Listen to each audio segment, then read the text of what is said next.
जय Hind students. I hope कि आप सभी लोग स्वस्थ होंगे और आप सभी की प्रिपरेशन अच्छी चल रही होगी। देखिए, जितने भी स्टूडेंट एमपी में 2026 में प्रीलिम्स देने वाले हैं और रिवीजन शुरू कर दिए हैं, या फिर वो स्टूडेंट जो अभी फर्स्ट टाइम एग्जाम देने वाले हैं और मतलब सब कुछ मेंटेन कर लेंगे, आपके पास अभी 2-3 महीना का टाइम है, तो फिर आप लोगों को ये भी पता होगा कि सिलेबस देखना होता है। सिलेबस में क्या क्या पढ़ना है, सिलेबस को टारगेट रखिए, फटाफट रात दिन लग जाइए पढ़ने में, तैयारी करने में। मध्य प्रदेश में मतलब कि एमपीपीएससी स्टेट सर्विस एग्जाम के लिए आपको सबसे पहले प्रीलिम्स देना होता है। प्रीलिम्स का सिलेबस आपको कवर करना होता है। इसमें 2 पेपर होते हैं, एक ही दिन में कंप्लीट होता है। पहला वाला जो पेपर है वो जीएस का होता है और दूसरा वाला जो पेपर होता है वो एप्टीट्यूड का होता है। पहले वाले पेपर में बहुत अच्छे नंबर लाने होते हैं ताकि कट ऑफ क्लियर हो जाए। दूसरे वाले पेपर में केवल पास होना होता है। ये शॉर्ट इंफॉर्मेशन है, बाकी और भी इंफॉर्मेशन पहले भी कई बार दिया जा चुका है। देखिए, जो प्रीलिम्स है, एमपी पीएससी की बात कर रहे हैं, प्रीलिम्स 2 पेपर होंगे। तो हम सबसे पहले जीएस की बात करते हैं। इसमें क्या क्या आपसे पूछा जाएगा? इसमें आपसे history, geography, polity, economic, science, environment, computer, current affair, MPG की आएगा। यहाँ पर मैंने शॉर्ट में बता दिया। उसी चीज को यहाँ पर डिटेल में कहा गया है। आपको जब इतिहास पढ़ना है तो भारत का इतिहास, मध्य प्रदेश का इतिहास पता होना चाहिए। जब आप राजनीति पढ़ेंगे तो आपको भारत की राजनीति, मध्य प्रदेश की राजनीति पता होनी चाहिए। जब आप इकोनॉमिक पढ़ेंगे तो भारत की इकोनॉमिक और मध्य प्रदेश की इकोनॉमिक पढ़ना है। जब आप साइंस पढ़ेंगे तो भारत और पूरे वर्ल्ड के जो इंपॉर्टेंट हैं उनको तो पढ़ना है और अपने एमपी का पढ़ना है कि वहां पर क्या हुआ है। ऐसे ही इन्वायरमेंट से रिलेटेड है और ऐसे ही करंट अफेयर कि आपको पूरे वर्ल्ड का करंट अफेयर, भारत का और एमपी का पता होना चाहिए। जियोग्राफी में भी ऐसा ही है कि जियोग्राफी में पहले भारत की अपनी जियोग्राफी पता होनी चाहिए, वर्ल्ड का पता होना चाहिए, उसके अलावा मध्य प्रदेश का भी। आपको पता होना चाहिए कि प्रीलिम्स में जो प्रीवियस ईयर के क्वेश्चन पेपर को देख करके अभी हम बता सकते हैं कि लगभग 40 से 50 क्वेश्चन आपका एमपी का होता है और बाकी के क्वेश्चन बाकी जीके से आता है। तो इसलिए उसी को टारगेट में रख करके आप एमपी को भी पढ़ें और बाकी नॉलेज को भी लेते रहें। यहाँ पर फोकस करिए। सबसे पहले क्या कहा गया है? कहा गया है भारत का इतिहास, इंडियन हिस्ट्री पता होनी चाहिए। इंडियन हिस्ट्री 3 पार्ट में बटा है, एंशिएंट, मिडाइवल, मॉडर्न। प्राचीन भारत, मध्यकालीन भारत और आधुनिक भारत, वो आपको यहाँ पढ़ना है। जिसमें कहा गया है संकल्पना एवं विचार। इसमें क्या पढ़ना है आपको? प्राचीन भारतीय ज्ञान परंपरा, भारतवर्ष, वेद, उपनिषद, अरण्यक, ब्राह्मण ग्रंथ, षड दर्शन, स्मृतियां, ऋत सभा समिति, गणतंत्र, वर्णाश्रम, पुरुषार्थ, ऋण संस्कार, पंच महायज्ञ, यज्ञ, कर्म का सिद्धांत, बोधिसत्व और तीर्थंकर। प्राचीन एवं मध्यकालीन भारत के इतिहास की प्रमुख विशेषताएं, घटनाएं एवं उनकी प्रशासनिक, सामाजिक तथा आर्थिक व्यवस्थाएं। इसके बाद भारत की सांस्कृतिक विरासत, जिसमें कला, प्रारूप, साहित्य, पर्व एवं उत्सव, ये पढ़ना है। 19वीं एवं 20वीं शताब्दी में सामाजिक तथा धार्मिक सुधार आंदोलन, स्वतंत्रता संघर्ष एवं भारतीय राष्ट्रीय आंदोलन, स्वतंत्रता के पश्चात भारत का एकीकरण एवं पुनर्गठन। इसके बाद दूसरा टॉपिक आ गया है कि अभी आपने भारत का इतिहास जाना, अब मध्य प्रदेश के इतिहास के बारे में, संस्कृति और साहित्य के बारे में आप पढ़िए। मध्य प्रदेश से रिलेटेड यहाँ सब कुछ आप मध्य प्रदेश देख रहे हैं। अब आप यहाँ पर ध्यान दीजिए। इतिहास की महत्वपूर्ण घटनाएं, प्रमुख राजवंश, मध्य प्रदेश का योगदान स्वतंत्रता आंदोलन में, प्रमुख कला एवं स्थापत्य कला, प्रमुख जनजातियां एवं उनकी बोलियां, प्रमुख त्योहार, लोक संगीत, लोक कलाएं, लोक साहित्य, साहित्यकार एवं उनकी कृतियां, प्रमुख धार्मिक, सांस्कृतिक, पुरातात्विक, पर्यटन स्थल, विश्व धरोहर स्थल और इनके प्रमुख जनजातीय व्यक्तित्व। इसके बाद आप देखिए भारत का भूगोल।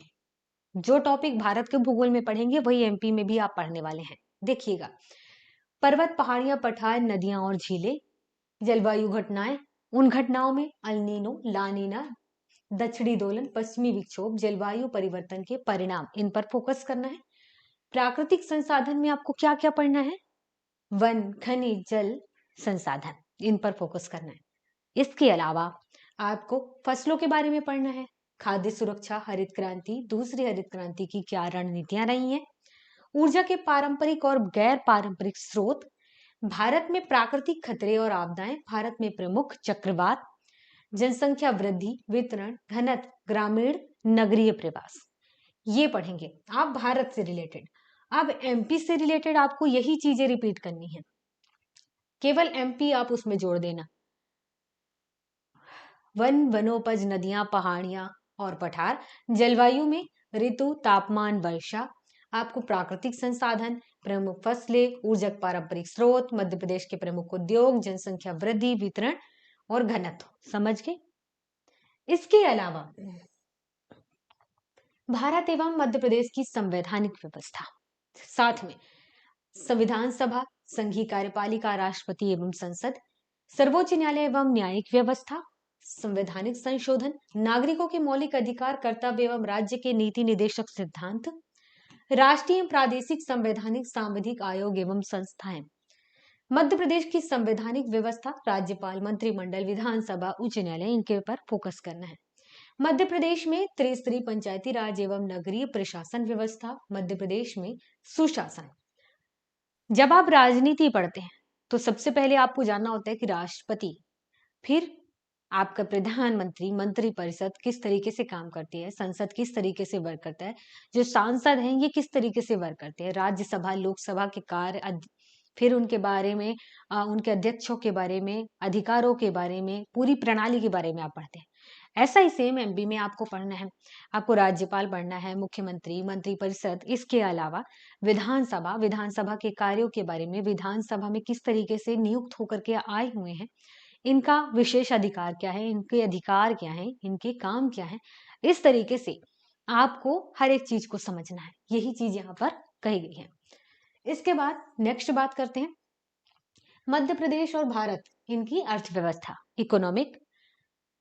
भारतीय अर्थव्यवस्था, मध्य प्रदेश की वर्तमान स्थिति, मध्य प्रदेश की जनसंख्या, मानवीय संसाधनों का विकास जिसमें शिक्षा, स्वास्थ्य एवं कौशल पर ध्यान देना है। सतत विकास लक्ष्यों में मध्य प्रदेश की प्रगति, सबसे पहले आपको पता होना चाहिए जो सतत विकास लक्ष्य है वो कितने हैं। ये 17 लक्ष्य हैं। अब इन 17 लक्ष्यों को हासिल करने में कौन कौन से स्टेट का क्या परफॉर्मेंस है, जिसमें एमपी पर फोकस करना है कि एमपी का क्या रोल रहा है, कितने नंबर पे है। मध्य प्रदेश में कृषि, उद्योग, एमएसएमई, अधोसंरचना का विकास, आत्मनिर्भर मध्य प्रदेश, एक जिला एक उत्पाद, इससे एक नए क्वेश्चन आता ही आता है, ये आपको ध्यान देना है। मध्य प्रदेश में बौद्धिक संपदा अधिकारों की प्रगति, भारतीय अर्थव्यवस्था की नवीन प्रवृत्तियां आई हुई हैं, जैसे कि कृषि, उद्योग और सेवा क्षेत्र में। इसके बाद वित्तीय संस्थाएं हैं, उन पर फोकस करना है, जैसे कि आरबीआई है, वाणिज्यिक बैंक है, सेबी है, गैर बैंकिंग वित्तीय संस्थाएं हैं। भारत की विदेशी व्यापार की नीतियां एवं G20, सार्क और एशियान। इसके अलावा आपका है विज्ञान, पर्यावरण और स्वास्थ्य। इसके अलावा है विज्ञान, पर्यावरण और स्वास्थ्य, जिसमें आपको विज्ञान की प्रमुख शाखाओं का प्रारंभिक ज्ञान, प्रमुख वैज्ञानिक संस्थान और उनकी उपलब्धियां, उपग्रह, अंतरिक्ष प्रौद्योगिकी, अंतरिक्ष विज्ञान के क्षेत्र में भारत की उपलब्धियां, मानव शरीर संरचना, पोषक आहार, पोषक तत्व एवं कुपोषण, आनुवांशिक रोग, सिकल सेल एनीमिया, जिनके कारण प्रभाव, निदान एवं कार्यक्रम के बारे में, स्वास्थ्य नीति एवं कार्यक्रम, संक्रामक रोग, उनकी रोकथाम एवं स्वास्थ्य सूचक, सतत विकास की अवधारणा एवं एसडीजी, पर्यावरणीय कारक, पारिस्थितिकी तंत्र एवं जैव विविधता और प्रदूषण, प्राकृतिक आपदाएं एवं प्रबंधन, ये हो गया। इसके अलावा है आपका अंतरराष्ट्रीय, राष्ट्रीय, मध्य प्रदेश की समसामयिकी घटनाएं, मतलब क्या आपको एमपी का, इंडिया का, पूरे वर्ल्ड का, इंटरनेशनल लेवल पे जो करंट अफेयर चल रहा है, करंट अफेयर मतलब कि डेली की जो घटनाएं हो रही हैं, उनमें से राजनीतिक घटनाएं, सामाजिक घटनाएं, इकोनॉमिक्स से रिलेटेड, ऐसे साइंस से रिलेटेड कुछ इंपॉर्टेंट घटनाएं चल रही होती हैं। जिन स्टूडेंट को नहीं समझ में आता है कि हमको कौन से करंट अफेयर पर या कौन सी न्यूज पर ध्यान देना है और कौन से नहीं, तो आप जनरली कोई अच्छे कोचिंग इंस्टीट्यूट के मैगजीन है उनको उठाइए, पढ़िए, उससे आपको समझ में आएगा कि अच्छा इस न्यूज पर हमें फोकस करना है। ताकि अगली बार से जब आप न्यूज़पेपर पढ़ेंगे तो आपका फोकस उसी चीज पे रहेगा। यहाँ पर आप देख रहे हैं, आपको इंटरनेशनल, अपना नेशनल, इंडिया और एमपी के करंट अफेयर को पढ़ना है। इसके बाद 9 नंबर पे है सूचना एवं संचार प्रौद्योगिकी, जिसमें आपको कंप्यूटर का आधारभूत ज्ञान पता होना चाहिए। इलेक्ट्रॉनिकी, सूचना एवं संचार प्रौद्योगिकी, रोबोटिक्स, आर्टिफिशियल इंटेलिजेंस एवं cyber security, e governance, internet तथा सोशल नेटवर्किंग प्लेटफॉर्म। इसके अलावा है मध्य प्रदेश की जनजातियां, विरासत, लोक संस्कृति और लोक साहित्य। इसमें आप क्या क्या पढ़ना है? जनजातियों को भौगोलिक विस्तार, जनजातियों से संबंधित संवैधानिक प्रावधान क्या है, मध्य प्रदेश की प्रमुख जनजातियां, विशेष पिछड़ी जनजातियां, घुमंतू जनजातियां और कल्याण के लिए कौन कौन सी योजनाएं सरकार ने बनाई हैं। इसके अलावा मध्य प्रदेश की जनजाति संस्कृति में आपको उनकी परंपराएं, विशिष्ट कलाएं, त्योहार, उत्सव, भाषा, बोली, साहित्य, इनको पढ़ना है। इसके अलावा मध्य प्रदेश की जनजातियों का भारत के स्वतंत्रता आंदोलन में क्या योगदान रहा है, राज्य की प्रमुख जनजाति व्यक्तित्वों में भी आपको ध्यान देना है। मध्य प्रदेश में जनजातियों से संबंधित कुछ संस्थान है, संग्रहालय हैं और प्रकाशन है, उनको पढ़ना है। मध्य प्रदेश की लोक संस्कृति एवं लोक साहित्य पर ध्यान देना है। अब यहाँ पर हम बात करते हैं उन स्टूडेंट के बारे में जो आज ही इस सिलेबस को पढ़े हैं और अपना टारगेट रखे हैं 26 अप्रैल 2026। अब इस डेट को इनको एग्जाम देना है, तो यहाँ पर वो कौन कौन सी किताबें लें जिससे उनकी तैयारी बेस्ट से बेस्ट हो जाए कम समय में, मतलब कि अप्रैल माह के अंदर तक में। तो अगर आप डेडिकेटेड होकर के बहुत बढ़िया से लगन लगाकर कंसंट्रेट करके मेहनत करते हैं तो आप कुछ चुनिंदा बुक को उठाइए और पढ़िए। सबसे पहले एमपीजी के आप क्लियर कीजिए, 40 से 50 क्वेश्चन वहां से आते हैं। इसके लिए 2 बुक हैं जो अच्छी हैं, एक है अरिहंत की और दूसरे है आपका परीक्षा धाम।